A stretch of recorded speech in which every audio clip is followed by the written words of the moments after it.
శేఖర్ వారికి కూడా congratulations తెలియజెప్తున్నాము. And Anant Sriram గారు, హార్టీ వెల్కమ్ టు యూ అండి.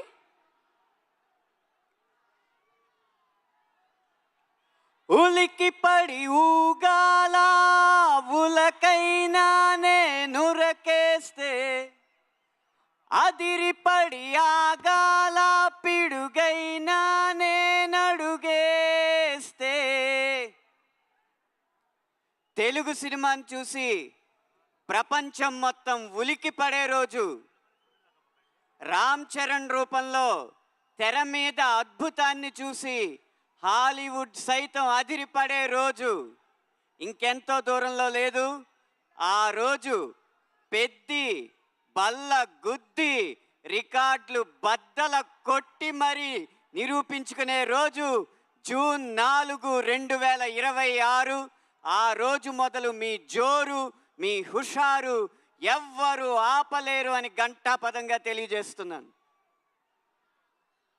రాబోయే ఆ విజయబేర్ని విజిల్స్ రూపంలో వినిపించడానికి విజయవాడ గడ్డకి, విజయవాడ నడి బొడ్డుకి విచ్చేసిన అభిమానులందరికీ, ఊరి నుంచి ఇక్కడికి ఉరుక్కుంటూ వచ్చిన ప్రతి ఒక్కరికి ఈ ఊపిరి సాక్షిగా వందనాలు అర్పిస్తున్నాను.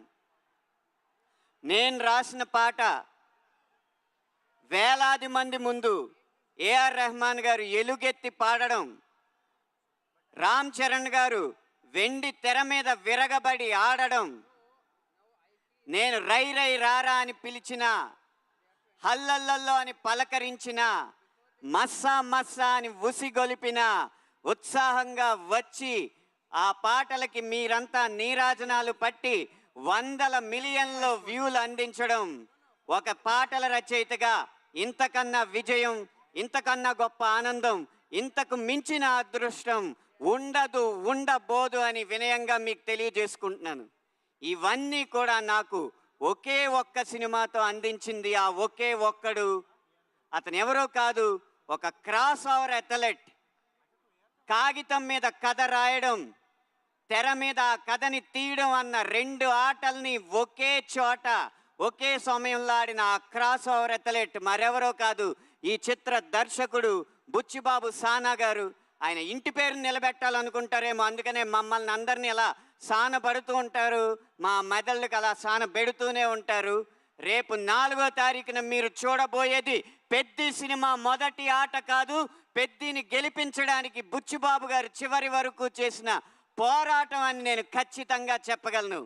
ఆ క్రాస్ ఓవర్ అథ్లెట్కి ఆట స్థలాన్ని, ఆట వస్తువుల్ని, ఆట జట్టుని అందించి అందరినీ అల్లారు ముద్దుగా చూసుకున్న కిల్లారు సతీష్ గారు, నిర్మాత గారు, వారందరికీ కూడా మనమందరం అభినందనలు తెలియజేయాలి, ధన్యవాదాలు తెలియజేయాలి.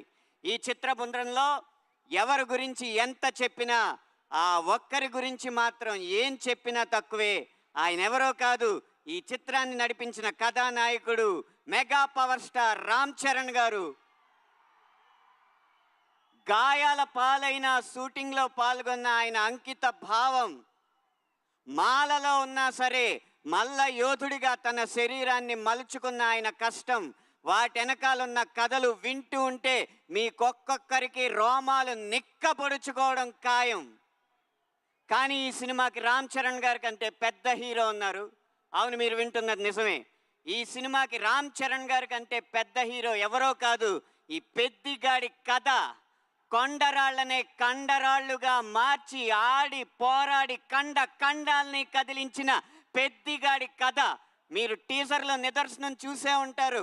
పెహల్వాన్ పెద్దిగా కనపడుతుంటే అక్కడ కనపడుతుంది రామ్ చరణ్ కాదు, ఆంజనేయ స్వామి అని ప్రతి గుండె ఈ ఆంధ్రప్రదేశ్, తెలంగాణ మొత్తం ప్రతిధ్వనించింది.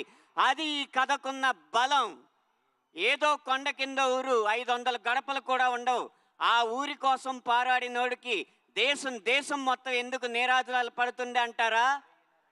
ఇన్ని కోట్ల ఎకరాలు ఉన్న ఈ దేశంలో ఆ 5 ఎకరాల కోసం దేశం మొత్తం 100 సంవత్సరాలు పోరాడి సాధించలేదా? ప్రతి ఊరు ఈ దేశానికి అయోధ్యే. అక్కడ పుట్టిన ప్రతి కొడుకు రాముడే. కన్న ఊరి కోసం, కన్న వారి కోసం అతడు చేసే ప్రతి ప్రయత్నం యుద్ధమే. ఆ పోరాటంలో అతన్ని ప్రేమించి అతని వెనక నిలబడ్డ మీలాంటి ప్రతి ఒక్కడు హనుమంతుడే, బలవంతుడే, భగవంతుడే. కాబట్టి ఈ పెద్ది కేవలం పైకి సినిమా కథలా కనిపిస్తున్నా ఈ పెద్ది కొండ కిందూరి రామాయణం.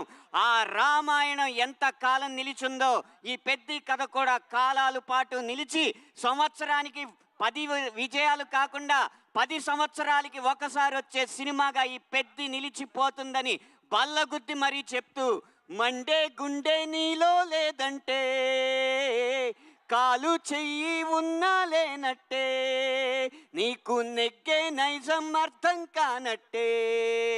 ఇది పెద్ద సినిమా ఇచ్చే సందేశం. ఇంతటితో నా మాటలు సమాప్తం. ధన్యవాదాలు.